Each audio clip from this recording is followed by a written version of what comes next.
roster, and then I'll retweet that real quick.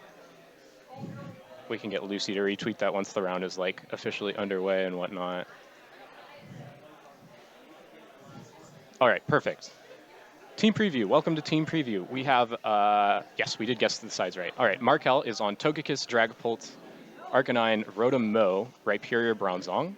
And we have Matthew Haley on Whimsicott, Lucario. I forgot that one's name. It's Mudsdale. Mudsdale, Dracovish, Togekiss, and Duraludon. Some cool teams on both sides here. Markell rocking the Togekiss and Dragapult combination that has been super powerful in this early meta so far.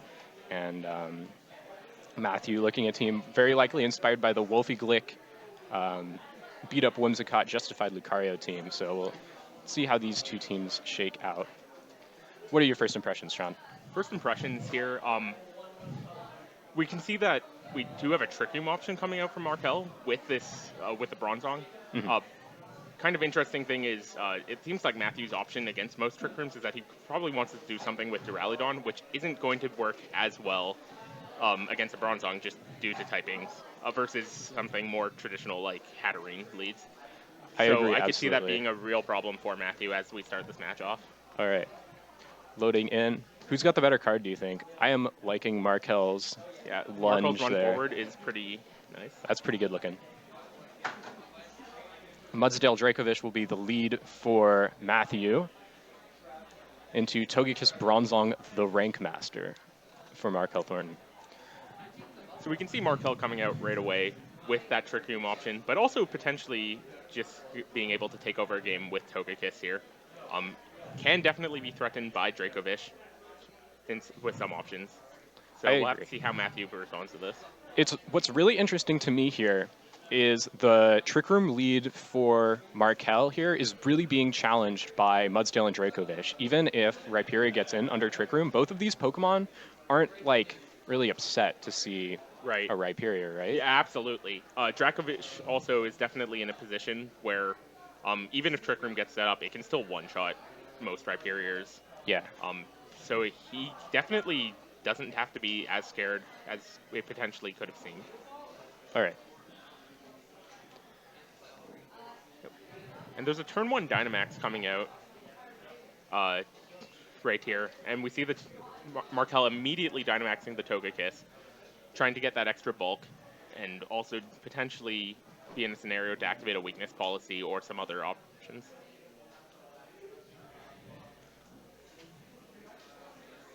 And Markell also opting for an ally switch, protecting that Togekiss. Kind of an interesting change, but does make sense with him not being the slowest options on the field. And we can see that ally switch paying off dividends, letting Bronzong tank that Vicious Rend, while Max Starfall comes in to take it out. Yeah, that's one of those really interesting things about Dracovish and its signature move, Vicious Rend, is it gets a huge damage boost, but only if Dracovish moves before the Pokemon that it hits. Right. And Bronzong's ally switch there, because of its high priority, means that Bronzong didn't take that extra damage from the Vicious Rend. Right, and we can see that damage difference being a huge deal, because the Bronzong probably would even be gone at this point. Matthew choosing to react by bringing in Duraludon, probably hoping to deal with this Togekiss a bit. Yeah. Worth noting that we didn't see a weakness policy after that Rock Slide. Yeah. So we do have another option coming out here. And the top 3 items for Togekiss this early in the game, it's really like weakness policy and Babiri Berry, and then like Razor Claw. Razor Claw Super Luck Togekiss is pretty spooky. Yeah. So we'll have to see if it's one of those 2 items or if it might be something like crazier. Like maybe it's Wakanberry if Markell's really scared of electric types or something like that. Yeah, that's definitely a good option. Matthew does opt to Dynamax his own Pokemon. Probably looking for some sort of way to take back this game, the advantage from this game. As Markell now goes for another Max Starfall, going to deal a lot of damage to this Duraludon, actually able to take it out. Yeah, Duraludon, pretty frail on the special defensive end. It's got like a base 50 special defense stat or something, and I want to guess 85 health. Yeah. It's pretty frail on the special defensive end there. Steel Strike from the Mudsdale will give it a defense boost and do a little damage to Togekiss here. Yeah, the defense boost, and we can also see the Babiri Berry, as you mentioned before, going just adding a bit more to that Togekiss, letting it survive a bit better. Yep. As stamina gets off from the body press on Bronzong, giving Mudsdale another defense boost, going to make it very bulky on that side. However, Togekiss isn't going to worry that much, so it is still potentially just a good answer to the Mudsdale here. Yeah. And just looking at this endgame here with Mudsdale and Togekiss, it's really hard to see a situation where Matthew can get out of this. Especially, we haven't even seen the 2 Pokemon that Markell has in the back. I'm feeling very confident in Markell's position here. Airstream into the Togekiss will do a lot of damage.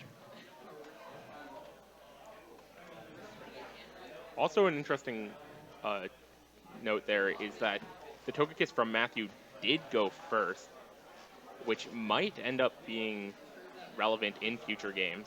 And we do also see the Babiri Berry as it takes the Iron Head from the Bronzong.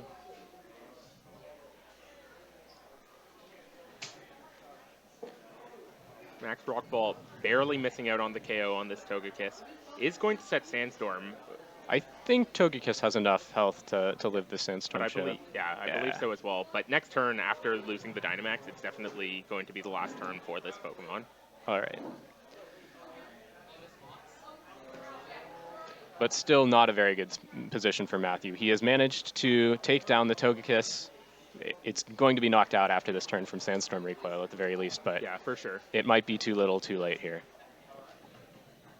So Matthew, the good side for Matthew is he is positioned to be able to KO both of Markell's Pokemon on this turn, which does potentially leave him in a 2-on-2 situation with a very high defense boosted Mudsdale.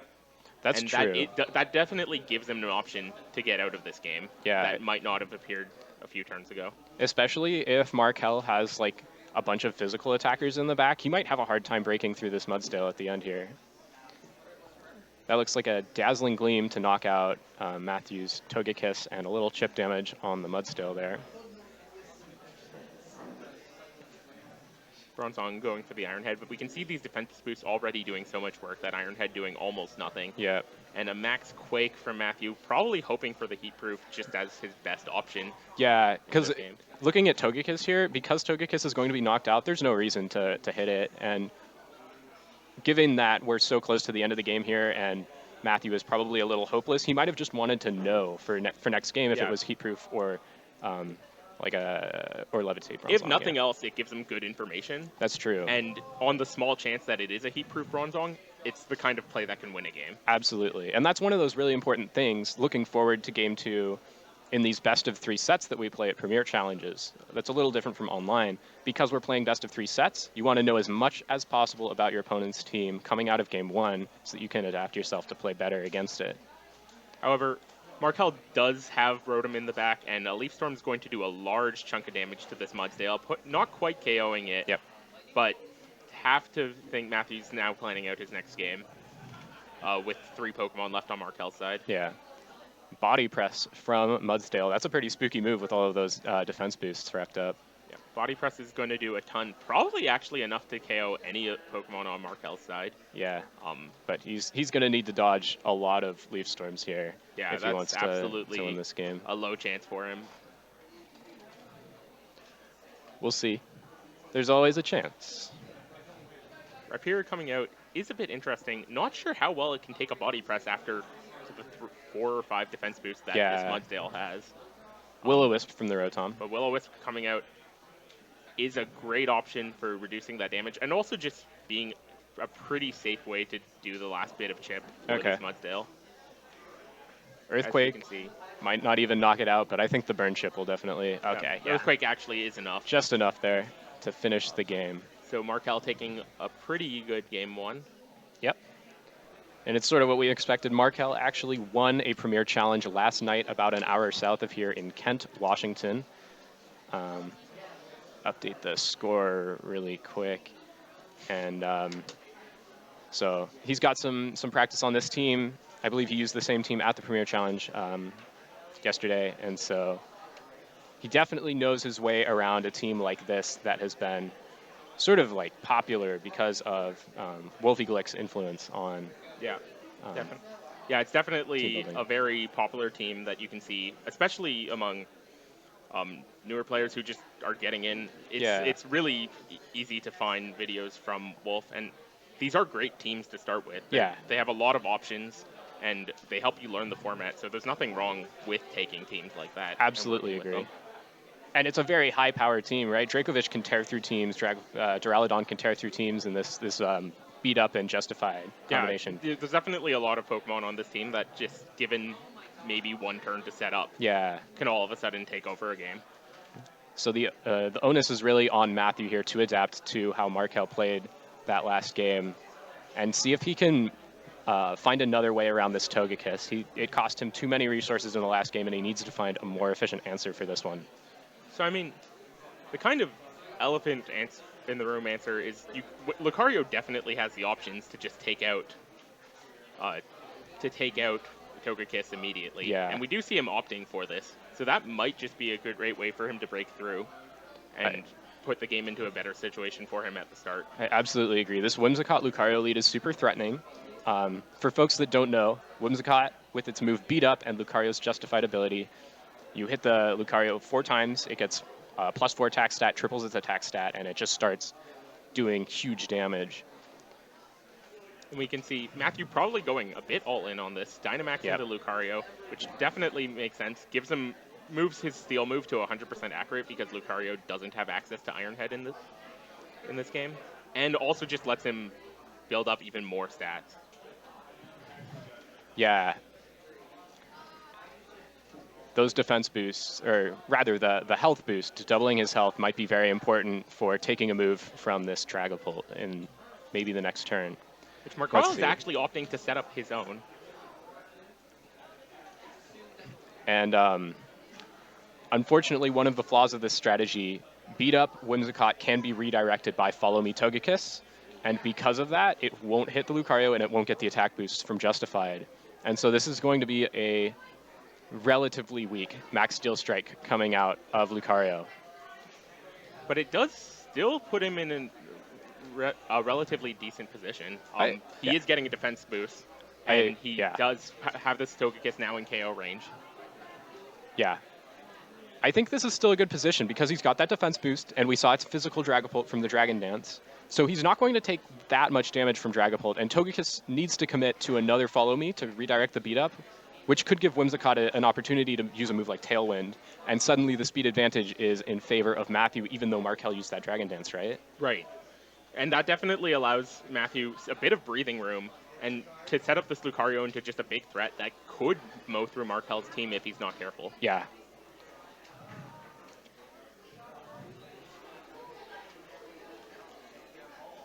You see both players thinking a bit through their actions, knowing that this is very likely a pivotal turn based on how much just got set up last turn.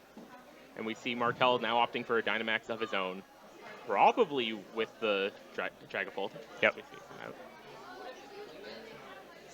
Dragapult with its Dynamax form, it gets Max Wormwind and Max Phantasm. That's the Dragon and Ghost moves. The Dragon move will reduce the attack stat of opposing Pokemon, so gives Markell a bit of an answer to Lucario setting up attack boosts, as he might be able to take down those attack boosts a little bit with Max Wormwind. It'll be a Max Phantasm into Lucario, giving it a defense drop, and hopefully making it frail enough for him to knock out on the next turn. Yeah. Also undoing that Steel Spike. That's but true. An interesting thing that also comes out here is that even after the Tailwind, this Dragapult is faster than Lucario. That's true, and it's going to be a problem. It'd be a big problem for Matthew here. One of the big changes from this last generation, of course, Tailwind and other similar speed control moves now immediately update. So if Whimsicott uses Tailwind, Lucario gets the benefit of that Tailwind immediately. And so in past generations, if we saw a situation like that where Whimsicott uses Tailwind and then Dragapult moves and then Lucario moves, we don't really know anything from that. But because the speed immediately updates, we know Lucario is going to be slower than Dragapult on this next turn. However, it is probably able to live another Phantasm, setting up another defense boost of its own with that Steel Spike. And he does now have the option to go for a beat up if he so desires. That's true. That is a bit scary with the health at the range where it is, but it could also be a big out to just take out the Dragapult or Rotom immediately. That's true.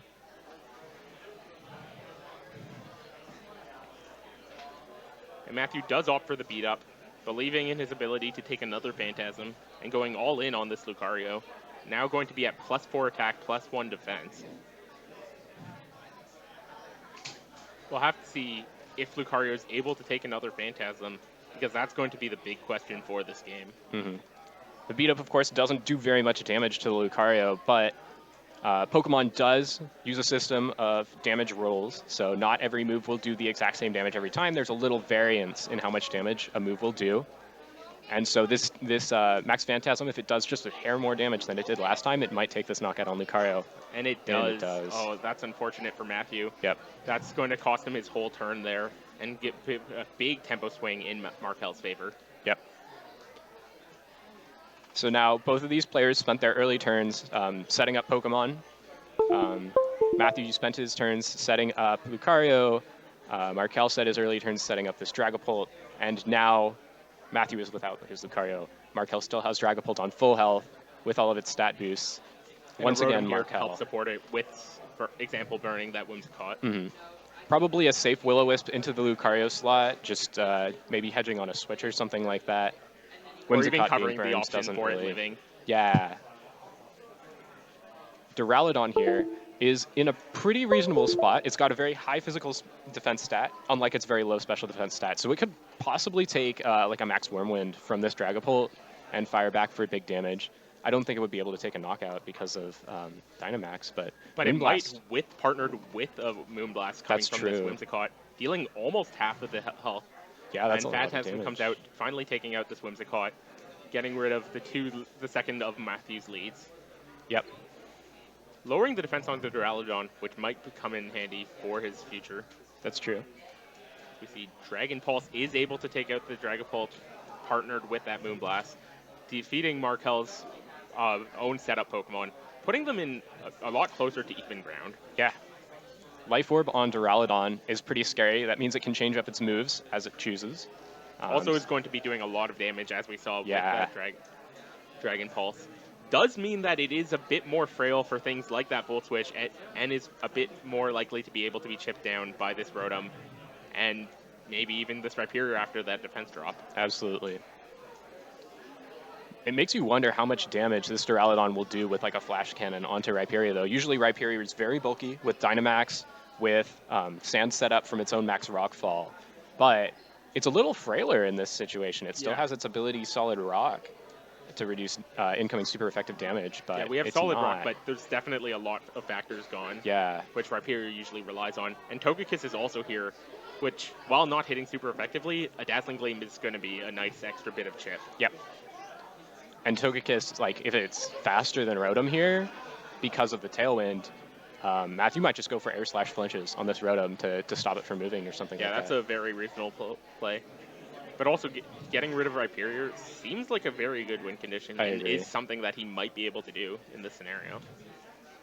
It looks like Duraludon can only take 2 more. Togekiss going for a Thunder Wave there, unfortunately, will not affect Rhyperior. But Flash Cannon will do a whole lot of damage. Yeah. Rhyperior barely living, but we do see the weakness policy, which is a very common item on this Rhyperior, buffing up its attack, and with it barely living there, that might be enough for Markell to be able to take this game home.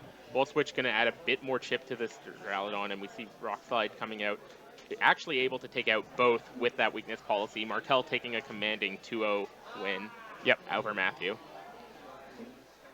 And that'll be it for our first set here at the Mock Sporting House Seattle Premier Challenge. Thank you all for watching. Markell taking a commanding 2-0 victory over Matthew. I think he played really well with the Dragapult. With the Dragapult in that game 2.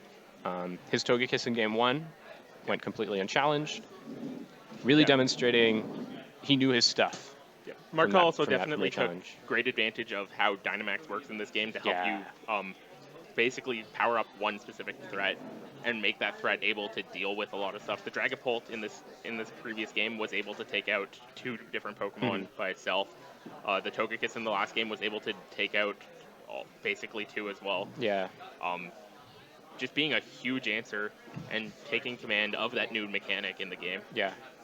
And we saw some good stuff out of Matthew there in that second game too. He scrambled a little bit in the first game to try to find an answer for the Togekiss, but I think he adapted pretty well in the second game. His lead meant that Togekiss was forced to stay in regular form to use Follow Me and couldn't Dynamax, and so it was much less significant of a threat, even though it did manage to pave a path for Dragapult to set up. Yeah, that was a great adjustment, and we saw it also just by how close it was at the Yeah. end. Like, Rhyperior just barely living there could have been, was definitely a huge factor. Yeah. A few minor adjustments, and we could have seen Matthew pick up the game. So it's a great showing against Markell, who just won yesterday. Yeah. Good set from both players. 2-0 victory for Markell over Matthew. And anything else? No. We'll be back with round 2 in. Do you have round timer on you? I do not. I should.